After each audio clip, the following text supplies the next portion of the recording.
Alors, ce qu'il faut savoir que les émissaires d'Abdourahmane Tiani ont été d'abord reçus par le colonel Mamadou Doumbouya au palais Mohamed V, d'où il dirige la Guinée depuis le 5 septembre 2021. C'est le Premier ministre guinéen accompagné de certains ministres et des hauts cadres de la hiérarchie militaire qui a introduit la délégation conduite par le général Barmou. Ce dernier a salué la solidarité de la Guinée à travers sa déclaration de soutien au putsch des Nigériens du 31 juillet dernier. On se rappelle, le CNDA a refusé de s'aligner dans l'optique de l'intervention militaire décidée par la CEDEAO, évoquant un risque de dislocation de la CEDEAO. Cependant, cette rencontre d'hier samedi, le colonel Mamadi Doumbouya est resté très évasif et pondéré sur un éventuel soutien militaire au Niger.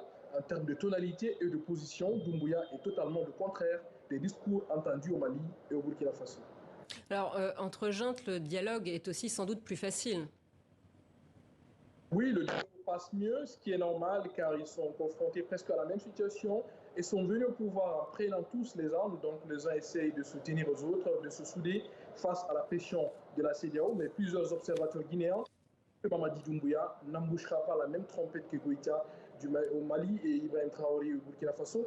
Et ça se comprend car à l'interne, il gère une transition difficile où les poids lourds politiques ont boudé le dialogue politique, d'autres sont en exil. Mais aussi, il est très conscient de ce que représente la CEDEAO et du principe de subsidiarité. Et à son dernier sommet à Abuja, on a vu l'organisation qui a mis en garde tout pays qui tenterait de piétiner ses décisions.